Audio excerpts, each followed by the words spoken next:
Lo prometido, estamos para charlar con Marcos Novaro. ¿Cómo andás, Marcos? Bienvenido, ¿eh? Gracias, ¿qué tal?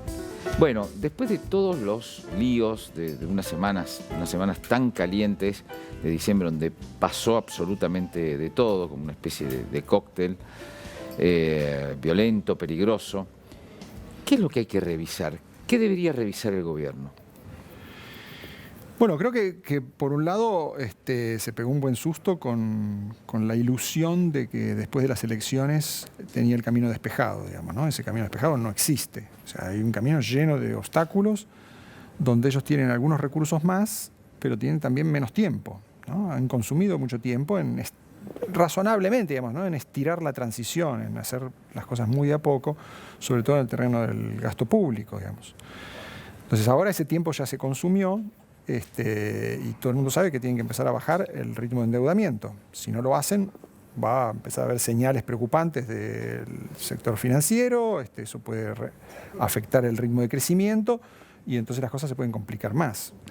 Para no llegar a ese escenario, me parece que el gobierno ha asumido cierto realismo, pero lo combinó con un poco realismo político, ¿no? Necesita más gestión, más negociaciones más razonables con sus posibles aliados o socios de la oposición.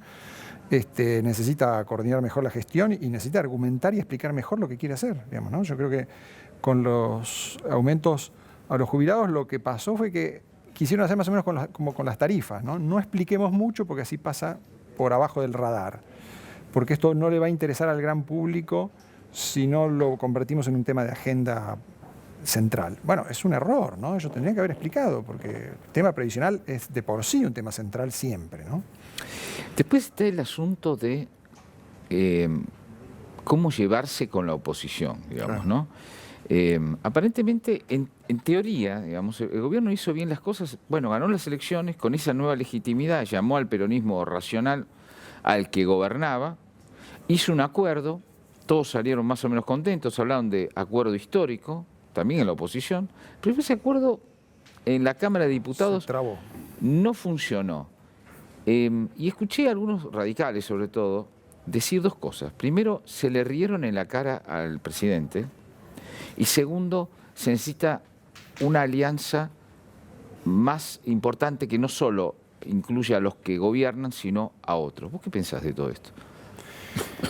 Mirá, creo que, a ver, era esperable para ese sector de oposición, llamémoslo moderado, el juego ambiguo es un poco inevitable, digamos, ¿no? Tienen que mostrarse opositores y al mismo tiempo colaborativos. Entonces, la ambigüedad está en su naturaleza, o sea, no hay que sorprenderse de eso, tampoco tiene sentido mucho quejarse. El gobierno puede decir, son inconsecuentes, repiten el juego de Massa, van a terminar igual que Massa si hacen esto de bandearse, ¿no? Bueno, es posible, supone un problema para esa posición, ¿no? Todavía no está claro si van a salir bien parados, por ahora no ha quedado muy bien ni la CGT ni el peronismo moderado en diputados, ¿no? En el Senado hicieron un papel mejor, digamos, ¿no? Porque tiene más disciplina y más liderazgo, ahí la cosa está más clara, ¿no? Ahora, yo creo que el gobierno, tal vez en su negociación, fue demasiado apurado a firmar, ¿no? Diciendo, bueno, tenemos el empuje de las elecciones, aprovechémoslo y saquemos rápido estas leyes. ¿Y eso estuvo mal?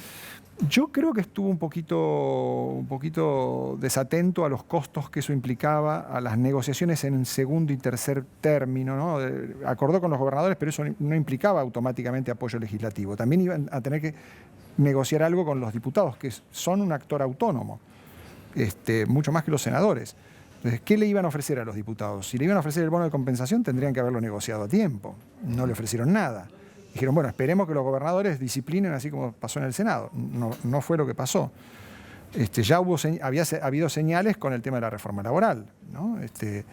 Y me parece que era razonable porque los peronistas necesitan mostrarse diferentes al gobierno. Ellos quieren tener de socios a esos peronistas, pero tienen también que aceptar cierto juego ahí, ¿no? Porque si no, van a terminar debilitando a aquellos que creen que son los que pueden ayudarlos a sostener la gobernabilidad. La presencia de actores antisistema complica todo esto, pero digamos, no es un problema causado por el kirchnerismo o el trotskismo, digamos, ¿no? Esos tipos empiojan más el ambiente.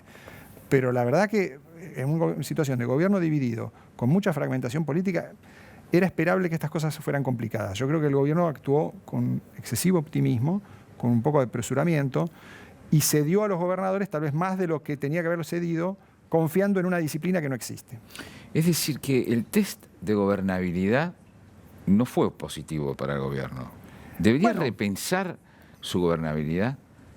A mí me parece que la fórmula general funciona, el diablo mete la cola en los detalles, digamos, ¿no? Yo creo que la idea general no está mal, ¿no? Vamos a gobernar con negociaciones caso por caso con esta gente que es más razonable y esperamos que cumplan y vamos a tratar de crear las condiciones para que en la administración de recursos tengan motivos para cumplir, que les vaya bien también a ellos, ¿no? Ahora, Marcos, María Matilde Ollier Sí. Nos recuerda que los que consiguieron gobernabilidad lo hicieron aplastando las normas. Y los que quisieron respetar las normas no tuvieron gobernabilidad. Esa doble tensión de la cual no hablamos porque en la Argentina hay otras cosas para hablar, digamos, sigue siendo como un problema de fondo, ¿no? O sea, Macri quiere respetar las normas y tener gobernabilidad. Algo que no consiguió nadie. Alfonsín voló por el aire, De la Rúa voló por el aire, y solo los gobiernos peronistas que aplastaron las normas lograron mantenerse arriba. ¿Qué reflexión te merece esto? Bueno, uno puede sacar conclusiones escépticas de todo esto, ¿no? Es decir, bueno, las cosas van a ser muy complicadas, tal vez hay que recurrir al decretazo más seguido, no confiar en estos socios porque no cumplen. Yo, de todos modos, sería un poquito más moderado en eso, ¿no? Yo creo que el juego de colaboración es cierto que no es parte de nuestra tradición. Tenemos un sistema político acostumbrado a la confrontación y de juego suma cero, digamos, ¿no? Lo que gana uno es porque lo pierden los demás. Eso suele ser así. No diría que estamos condenados a eso. Y me parece que apostar moderadamente, sin un exceso de optimismo, pero apostar a la colaboración y el acuerdo es algo que el gobierno hasta acá no es que le ha salido mal. Si uno toma un poco de distancia y ve lo que ha pasado, incluso en estas semanas, yo diría que finalmente los moderados están imponiendo su juego, con costos, con idas y vueltas, y con la presencia muy incómoda de actores antisistema. Va a haber que acostumbrarse a eso, más en un año donde el ajuste va a ser el tema constante, ¿no? O sea, el Estado va a tener que hacer muy finamente las cuentas, va a tener que ajustarse el cinturón y vamos a tener problemas de este tipo repetidos.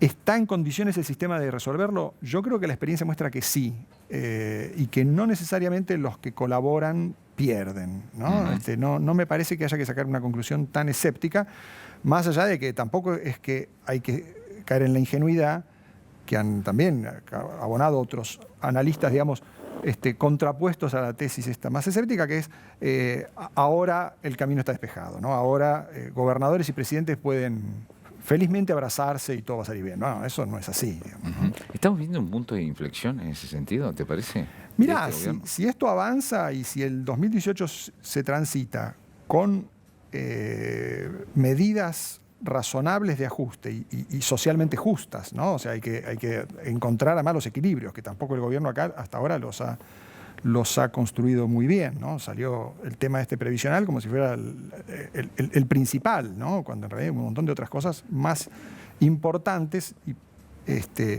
que le darían más legitimidad al ajuste, a la idea de Macri de todos cedemos un poco, digamos, ¿no? Y esto se hace equitativamente. Pero yo creo que sí hay un... En la medida en que la economía siga creciendo y estos conflictos no afecten ese crecimiento, yo creo que hay una posibilidad de que veamos un horizonte de compartir dificultades, pero también beneficios. Los gobernadores finalmente tienen mucho para ganar en esto, ¿no? O sea, ellos saben que si Macri cumple y a Macri le va bien para poder cumplir, entonces sus provincias son viables, si no, no. Marcos, durante todo este tiempo me pregunté, y yo no soy un experto, si era posible evitar cambiar la fórmula futura de los jubilados, si no había otro modo de hacer. No encuentro más que explicaciones demagógicas sobre esto, ¿no? Y por otro lado, pienso en los 30.000 millones de dólares que necesitamos por año para mantener esta ficción llamada Argentina. Y te digo, se me hiela el pecho, ¿no? Pienso que la única manera que vamos a tener es que ceder todos algo para no terminar como terminó Alfonsín, porque Alfonsín, de alguna manera, le trabajaron la moral, Sí. ¿no? Lo atacaron los peronistas y los izquierdistas al mismo tiempo, le trabajaron la moral a los intelectuales y los periodistas, y él cediendo fue tapando agujeros, creando una hiperinflación que se lo llevó puesto, digamos, ¿no? ¿Vos qué pensás de la sustentabilidad económica y lo que significa esto, que es un desafío tremendo para un país que no quiere ceder nada, nunca, que no quiere curarse, o sea, que quiere curarse pero no quiere no quiere la inyección, costos, digamos, no quiere los costos del remedio, claro, digamos, ¿no? sí. Sí, esa es la situación en la que estamos, ¿no? De todos modos, algún grado de aceptación de que los costos son inevitables existe, ¿no? Es interesante lo que ha pasado con las tarifas, ¿no? Bueno, pasó el primer año de Macri, el 2016, donde hubo un acomodamiento al realismo de esto es inevitable, ¿no? Mucha resistencia inicial y después, bueno, cierta aceptación, con mal humor, obviamente, la gente no tiene por qué estar contenta de eso, digamos, ¿no? Y el gobierno también hizo su trabajo de acomodar las expectativas, ¿no? Pasó de decir todo va a salir bien porque vienen las inversiones a decir, no, esto tiene dificultades que hay que resolver, digamos, ¿no? Y lo de las tarifas es lo que hay que hacer inevitablemente. Con esto del sistema previsional es más complicado porque el tema previsional es complicado en todos lados del mundo, porque se complicó mucho más, porque el kirchnerismo lo expandió sin ninguna sustentabilidad. Y además vació el ANSES, ¿no? Y vació el ANSES, Sí. que cada vez paga menos porcentaje del gasto previsional, digamos, ¿no? O sea, cada vez más hay más aporte de impuestos generales para sostener eso. Entonces, el tema previsional recién empieza. La discusión del tema previsional es muy larga. Se viene más malas noticias, ¿no? Extensión de la edad jubilatoria, adecuación de las cajas provinciales, que son un escándalo. Entonces, todas esas malas noticias, ¿cómo se van a administrar? ¿Cómo se compensan con medidas que afecten a otros, a los más ricos, a los propios, ¿no? El gobierno anunció un ajuste del gasto político, pero fue un anuncio que no se llevó a la práctica en nada. O sea, si Sí, ellos pero dicen, ese costo político, ese sí de chiquitito, pero contra los simbólicamente- problemas que tenemos que son así de grandes. ok, digamos, pero ¿no? simbólicamente es muy importante, serán 1.000 Simbólicamente, millones. sí. Serán 1.000 millones, pero si vos tenés 500 empleados jerárquicos que decís que podés prescindir de ellos, tenés que prescindir ya, en noviembre, no esperar a ver cómo lo hacemos, ¿no? A ver quiénes son los que podemos sacar. Yo creo que ese tipo de situaciones, o el propio caso de las tarifas, ellos aumentaron las tarifas pero sin explicar lo que estaban haciendo. Y la verdad es que el aumento de las tarifas afecta a las empresas, afecta a la clase media alta, o sea que socialmente es mucho más justo ese aumento. Pero prefirieron que pasara desapercibido para no tener otra fuente de conflicto. Y tal vez no fue una buena idea. Tal vez tendrían que decir, miren, estamos cambiando esta cuestión jubilatoria que va a suponer algunos costos transicionales porque después los compensamos, pero el ajuste mayor lo estamos haciendo acá. Y esto es socialmente justo. Ahora, Marcos, uniendo esto, y tu libro se llama El caso Maldonado, Sí. un libro impresionante, urgente, muy bien hecho. Me alegro de que Uno podría decir que hay un modus operandi de retirarse del campo de las argumentaciones, no creyendo del todo en ellas, y después pagar costos terribles. Con el caso Maldonado, por ahí le salió bien al final, Pero, sí, al pero principio. muy al final, digamos, ¿no? No creyeron dar explicaciones, que era necesario dar explicaciones, con todas estas reformas tampoco, y no les salió bien. Me parece un modus operandi que no sé si el gobierno va a revisar, porque me da la impresión de que ellos creen que han sido muy exitosos, sobre todo para hacer campaña, y eso ha significado un triunfo, y bueno, eso lo quieren trasladar a la gobernabilidad. ¿Qué piensas vos de esto? Sí, no, yo en eso estoy de acuerdo, digamos, ¿no? Me parece que es un problema tener el mismo equipo de campaña que el equipo de comunicación y estrategia, de gestión. No es lo mismo, ¿no? No es lo mismo hacer campaña que gobernar todos los días. Y algunas cosas que funcionan en algunos casos, cuando se desatan crisis políticas, no funcionan. Entonces ellos no tienen un recurso para controlar el riesgo y para enfrentar la situación de crisis. Actúan siempre igual y a veces funciona y a veces no. Me parece que en ese sentido sí hay errores graves, ¿no? Que no son solamente de comunicación, yo diría son cuestiones de estrategia, ¿no? De cómo conciben su rol de gobierno. Ahora, ahí tal vez haya cambios inevitables. Es cierto que seguramente no van a cambiar un equipo que creen que es exitoso, ¿no? O sea, eso seguramente seguirán valorando que las cosas al final les salen bien, que finalmente el caso Maldonado lo resolvieron, que finalmente el tema previsional lo están encaminando. Entonces, hacen el balance positivo del asunto. Y bueno, como gobierno... Es un poco autocomplaciente. Es eso, un poco ¿no? autocomplaciente y un poco también de reafirmar la voluntad y el optimismo que lleva a la gente a broquelarse y seguir para adelante, digamos, ¿no? Tiene su lógica. Yo no es que la comparto, pero digo, entiendo que funcione así el razonamiento del equipo de gobierno.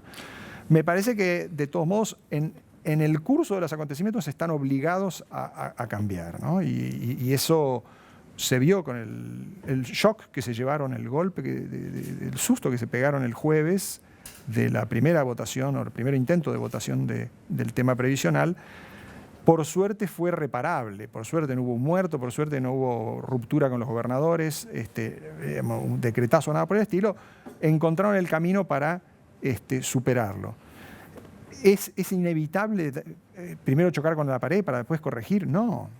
Uno podría decir, bueno, empiecen a evitar las paredes. No sé si se les puede pedir tanto. Ahora, digamos. enfrente tienen, más allá de un peronismo aceitoso, resbaloso, Sí. que no se sabe bien dónde se va a poner, tienen a una nueva izquierda, ¿no? Es Sí. decir, el trotskismo, que parece que está en una etapa prerevolucionaria en la Argentina, el kirchnerismo, que fue su antiguo verdugo, hoy es su socio y hermano, trabajan juntos, sobre todo en actos de violencia y de prepotencia. Sí, de Ferreira se olvidaron, digamos. Claro. Y ahora se unió a esto los desahuciados del Frente Renovador, digamos, ¿no? Entonces, Sí. hay una masa crítica ahí inquietante, verdaderamente, ¿no? Sí, lo más preocupante es esa zona gris donde está el Frente Renovador que puede colaborar con los grupos antisistema, ¿no? O sea, me parece que el trotskismo y el kirchnerismo están lanzados a una estrategia antisistema que es difícil de revertir, difícil de convencerlo de salir de ahí, digamos, ¿no? Ellos creen que el Estado es ilegítimo, digamos que Macri puede haber sido electo, pero lo que hace es completamente ilegítimo y entonces hay que apelar a una legitimidad antiinstitucional, que es la del pueblo en la calle. Ese es el razonamiento al que ha llegado. Bueno, el trotskismo siempre estuvo en esa tesitura, pero ahora lo ha activado, y el kirchnerismo después de fracasar en la arena electoral, ¿no? O sea, han quedado cada vez más aislados en el peronismo, cada vez tienen menos base territorial.